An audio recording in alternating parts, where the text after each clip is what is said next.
Kembali di Breaking News, pemirsa, saya masih bersama dengan Pak Nugroho Setiawan, Head of Infrastructure Safety dan Security, mantan Head of Infrastructure Safety dan Security. Pak Nugroho? Ya, silakan. Oke, Pak Nugroho, tadi kita saksikan bersama konferensi pers sudah dilakukan oleh PSSI. Salah satunya tadi Yunus Nusi menyoroti soal gelaran waktu pertandingan dilangsungkan, yaitu malam hari. Apakah waktu pertandingan juga menjadi salah satu pertimbangan terhadap resiko yang kemungkinan muncul dalam sebuah pertandingan? Tentu saja. Waktu ini akan berpengaruh pada saat terjadi sebuah kejadian. Bagaimana kita melakukan penangkapan, bagaimana melakukan evakuasi, bagaimana melakukan pertolongan. Kalau itu sore atau siang hari tentu saja lebih mudah karena jarak pandang tidak terbatas, kemudian tidak ada blind spot. Tapi pada saat malam hari, selain pencahayaan, tentu saja kesiapan lokasi-lokasi penyelamatan, misalnya seperti rumah sakit, klinik, dan segala macam.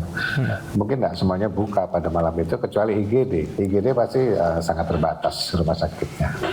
Oke, kalau kita berkaca pada pengalaman Anda di PSSI menghitung sebuah resiko pertandingan-pertandingan yang katakanlah berpotensi menimbulkan hal-hal yang tidak diinginkan begitu, kapan waktu terbaiknya? Atau misalnya pertandingan derby sekota atau seperti apa, kapan waktunya? Oke, yang ideal memang itu sore hari antara mulai jam 15 atau jam 16 dan itu akan berakhir pada saat maghrib ya.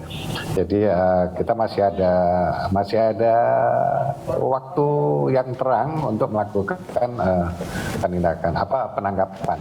Tentu saja pada saat pertandingan sedang berlangsung lebih mudah mengawasi dalam kondisi penerangan alamiah daripada penerangan lampu itu. Jadi antara jam 15 jam 16. Tapi kadang-kadang hal ini ada faktor pertimbangan misalnya waktu siar dan segala macam. Oke. Yang pertama kali dipertimbangkan jika memang derby musuh bebuyutan katakanlah bertanding itu kan antara potensi kericuhan yang mungkin muncul antara kedua supporter. Namun dalam hal ini terjadinya justru malah penumpukan yang terjadi di dalam stadion. Apa ada faktor lain, Pak, yang menjadi hitung-hitungan dalam menghitung kalkulasi resiko yang mungkin timbul dari pertandingan musuh bebuyutan ini? Tentu saja, kalau kita sudah mengambil satu kebijakan bahwa supporter lawan tidak boleh hadir, yang kita hitung adalah psikologi supporternya sendiri. Karena saya amati makin hari supporter kita semakin tidak terkendali. Nah, supporter ini agak sulit untuk direngkuh karena mereka organisasi cair. Jadi ketika mereka nonton, mereka sepertinya ada leadernya, tapi ketika kita ajak koordinasi tidak ada yang mengaku leadernya. Nah, ini karena mungkin menghindari tanggung jawab. Saya nggak tahu, ini suzon saja. Tapi yang jelas dalam kasus ini karena hanya homogen satu supporter, yang kita persiapkan adalah menghitung klasemennya. Kalau sampai dia kalah, nah, kita hitung analisanya adalah fanatismenya, kekecewaannya dan segala macam lah. Ini termasuk yang kita perhitungkan. Tapi kita kan tidak mungkin mengatur pertandingan. Jadi yang kita siapkan adalah bila terjadi sesuatu yang paling buruk, yaitu pasti terjadi stampede.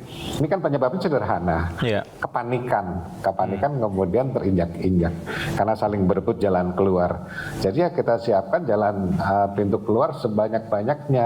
Kadang-kadang kita terbatas pada infrastruktur. Mungkin kita rekomendasikan kepada klub untuk membangun jalan baru, akses baru seperti itu. Oke, kalau itulah perencanaan. Oke. Kalau dari antisipasi resiko yang mungkin timbul, tadi Anda katakan bahwa ini kan terjadi karena akses keluar masuk yang terbatas sehingga terjadi penumpukan di sana. Apa yang bisa dilakukan untuk evaluasi dalam kaitannya dengan kejadian semalam ini? Oke, mungkin dari dokumentasi kejadian ini sangat bermanfaat. Kemudian kita lihat dokumentasi yang di luar. mudah-mudahan teman-teman panpel, ini juga teman-teman lama semua, dia membuat secara tidak sengaja misalnya selfie, ya dan segala macam. Itu kita bisa mengetahui kondisi di luar, eskalasinya dari J-4 ketika pintu dibuka misalnya sampai dengan saat pertandingan. Apakah memang ada akses-akses yang terhambat, itu nanti kita tidak mendahului tim investigasi pasti akan menemukan itu. Nah, kita lihat situasinya, kemudian tadi sesuai dengan planning, area ini harus clear, areanya harus clear, dan ini dipatroli untuk supaya tidak terjadi hal-hal yang merugikan atau di luar rencana kita. Artinya di titik-titik tersebut harus ada petugas, Pak, ya, yang untuk memastikan bahwa ini clear area, ini tidak boleh ditempati oleh penonton dan lain sebagainya. Iya. Jadi ada satu cerita di mana ketika saya membentuk tim pengamanan internal ini, biasanya saya pilih teman-teman yang nggak suka sepak bola. Sehingga dia tidak ada keinginan untuk melihat sepak bola. Saya lebih fokus kepada tugasnya, kurang lebih seperti itu. Oke, bagaimana dengan faktor jumlah SDM, Pak? Berapa idealnya mungkin petugas yang berjaga di satu titik dan satu sektor tertentu, Pak? Oke, kita lihat ada bermacam jenis steward atau pengamanan internal. Pertama, ada yang mengatur crowd. Dimulai dari pemeriksaan di pintu pertama. Kemudian ada berfungsi sebagai aser, meskipun ini agak kurang populer karena aser ini pasti gak dihargai oleh supporter yang masuk, ya kan. Nah, tapi dia tetap harus berfungsi sebagai aser, mengarahkan di sektor mana dia harus duduk. Kemudian ada pitch steward yang ada di dalam pinggir lapangan. Ini jumlahnya tergantung dari jumlah penonton. Jadi untuk area rawan itu adalah satu orang mengawasi 250. Oke, penonton. 1:250. Oke. 1:250. Tapi ini normatif ya, ini fleksibel ya. Iya. Nah, tugasnya adalah untuk mengawasi crowd. Kalau terjadi crowd build up, dia harus segera memberitahu dan berkoordinasi dengan komponen lain. Jadi harus ada grup leadernya, ada posko gabungan antara pengamanan internal dengan pengamanan dari kepolisian atau komponen lain.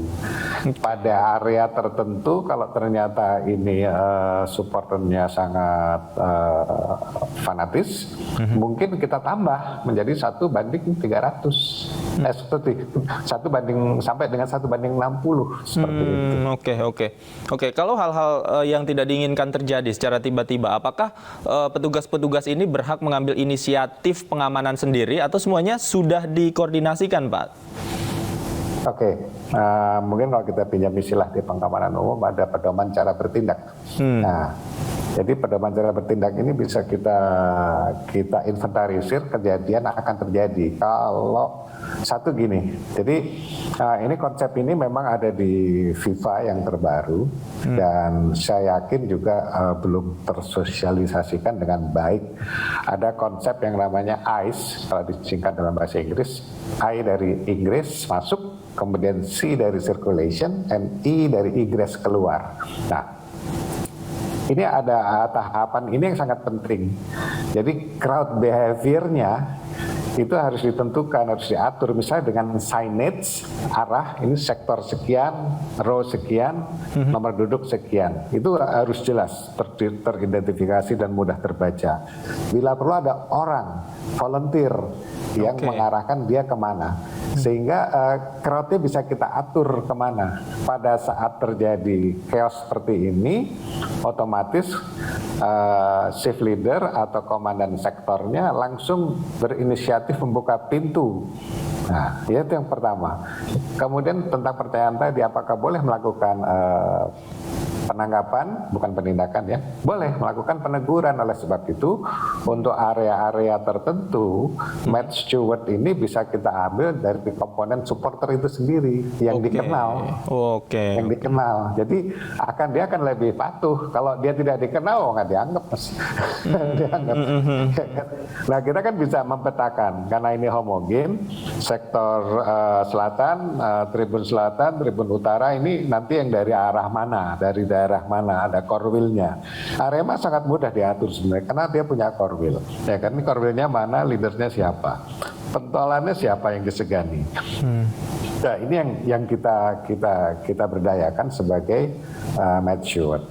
Kemudian kita bekerjasama dengan pihak kepolisian. Kepolisian sudah sangat siap, cuman kadang-kadang kita lupa, semua kita bebankan kepada kepolisian. Nah, ini yang berbeda. Pendekatan kepolisian dengan pendekatan panpel pasti berbeda. Artinya semua beban dan tanggung jawab jika terjadi hal-hal yang tidak diinginkan ini harus dipikul bersama, tidak hanya di kepolisian, termasuk juga panitia pelaksana dan juga perangkatnya, begitu ya Pak? Betul. Kalau dari sisi regulasi Pak, pengamanan di dalam area stadion dan juga di luar stadion ini kan berbeda Pak. Jika memang sumber masalahnya ada di dalam stadion, apa yang bisa dilakukan di luar stadion agar untuk minimal mengurangi kemungkinan kerusuhan ini makin parah di dalam stadion? Ini normatif. Saya sendiri ketika masih aktif di PSSI juga masih menjadi obsesi ya, karena harus menyamakan persepsi dengan beberapa pihak. Jadi rumusnya begini, sebelum pertandingan ancaman itu dari luar, penyebabnya.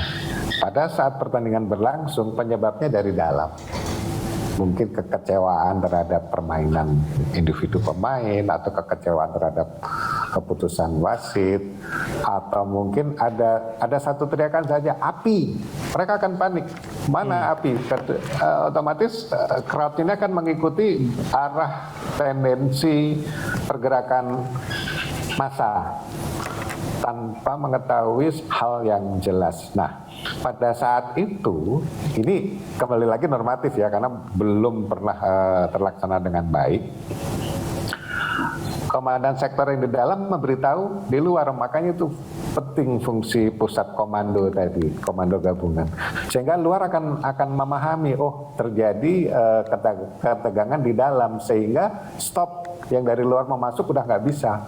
Bila perlu sampai ring 5 sana, lah ini udah kewenangan kepolisian tentu saja sudah membuat antisipasi, arus yang mau masuk ke arah stadion juga sudah mulai dikendalikan seperti itu. Sehingga aksesnya terbuka keluar. Pak, kalau dari sisi sosialisasi terhadap aturan-aturan khususnya kepada penonton ini, menurut Anda yang efektif seperti apa? Karena penonton kan tidak hanya berasal dari kalangan dewasa, ada juga remaja, mungkin juga ada juga orang tua yang membawa anaknya yang mungkin belum paham betul terkait apa yang harus dilakukan di dalam stadion dan di luar stadion. Seperti apa, Pak?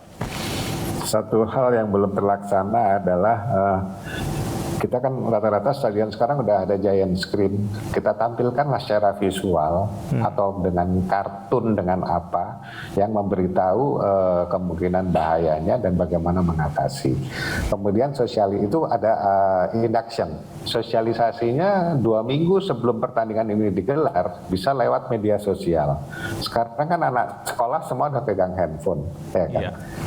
Kita gunakan Instagram, kita gunakan WhatsApp, kita gunakan sarana yang lain, Facebook, untuk mengarah kepada hari H pertandingan itu sendiri. Jadi itu yang namanya crowd management memang dimulai dari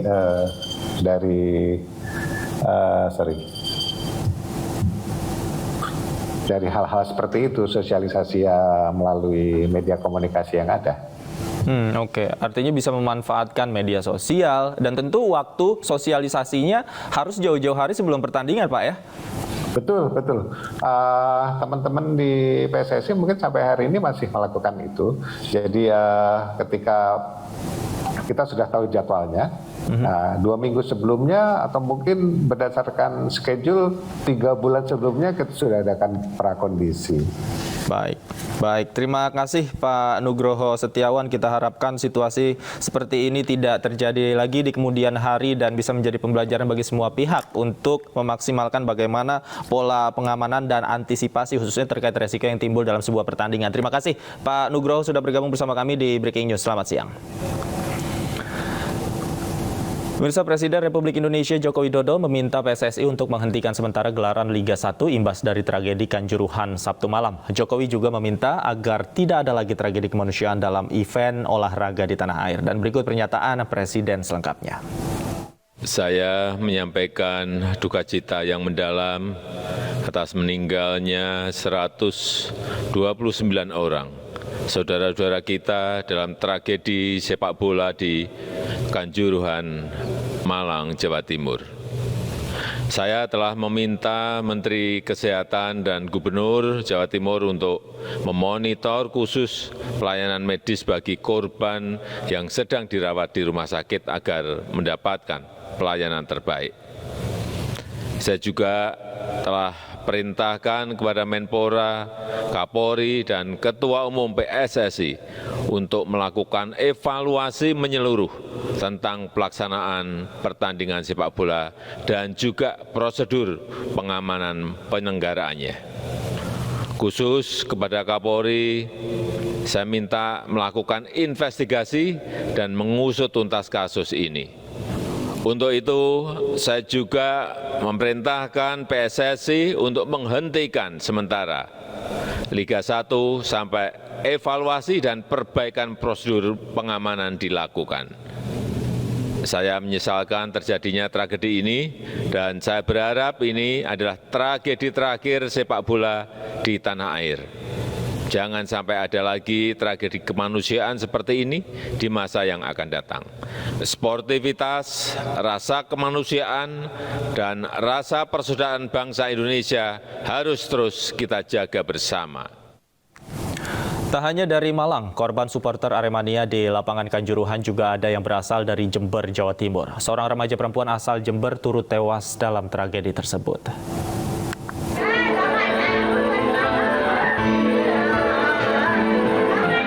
Video amatir merekam kedatangan jenazah korban tragedi supporter Kanjuruhan Malang tiba di rumah duka di Desa Keranjingan, Kecamatan Sumbersari, Jember, Jawa Timur. Diketahui korban bernama Faikotul Hikmah. Tangis histeris dari keluarga dan sejumlah pelayat menyambut kedatangan jenazah. Keluarga tak menyangka salah satu anggota keluarganya menjadi salah satu korban. Usai disucikan, korban lalu dimakamkan di TPU desa setempat. Sementara para pelayat terus berdatangan di rumah duka untuk menyampaikan ucapan bela sungkawa. Menurut kakak korban, adiknya memang senang melihat pertandingan sepak bola terutama Arema. Saat itu adiknya minta izin ke Malang untuk melihat pertandingan Arema versus Persebaya bersama teman-temannya. Ternyata hari itu pertemuan keluarga yang terakhir dengan korban karena tepat pukul 12 malam keluarga menerima kabar dari temannya jika Faikatul meninggal dunia lantaran tragedi tersebut. Kemarin jam 5 seperempat, jam 5.15. Ada berapa orang dari sini? Dua dari sini, di depan 2. 4 sepeda. Gak tahu temannya banyak katanya kemarin. Ada 14 apa gitu. Iya, sepeda semua. Pak ini memang sering nonton bola dulu? Iya, sering. Kemarin aja, bulan kemarin pokoknya ke Malang juga. Nggak sampai 1 bulan kayaknya. Suka ke Arema? Iya, ke Arema gitu. Diketahui saat tiba di rumah duka, wajah dan bagian pinggang korban terlihat lebam. Diduga korban terinjak saat hendak keluar dari lapangan. Meski tak percaya, namun keluarga menerima dengan ikhlas. Dari Jember, Jawa Timur, Bambang Sugiarto, Anyus melaporkan. Kita akan update situasi terkini di Rumah Sakit Saiful Anwar, Malang, Jawa Timur bersama rekan kami Maria Elizabeth di sana. Selamat siang, Maria. Masyarakat merupakan korban dari kerusuhan di Maria, Kanjuruhan, Kabupaten Malang. Iya. Ya, Maria, silakan dengan laporan Anda. Ya, saat ini kami berada di Rumah Sakit Kanjuruhan, Kota Malang. Ya, saat ini kami berada di Rumah Sakit Saiful Anwar Kota Malang. Tampak di belakang saya adalah ruang jenazah atau tempat di mana para korban kerusuhan di lapangan Kahuripan Kabupaten Malang terjadi pada tanggal 1 Oktober kemarin. Di belakang saya juga tampak kerumunan dari keluarga yang merupakan keluarga dari korban yang saat ini masih menunggu proses pemulangan jenazah. Puluhan ambulans dari berbagai rumah sakit yang ada di Kota Malang ataupun kota-kota di sekitar Malang tampak siap sedia di sini untuk mengantar jenazah untuk ke rumah mereka masing-masing. Dan di sini juga ada juga beberapa supporter dari Arema tampak membantu mengkoordinir keluarga korban untuk pemulangan jenazah ini.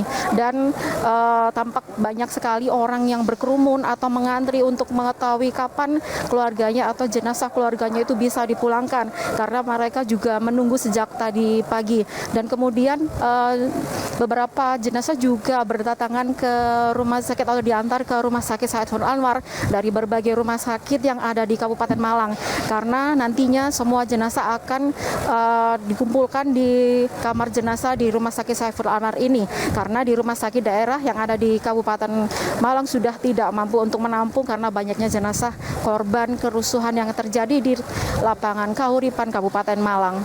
Demikian.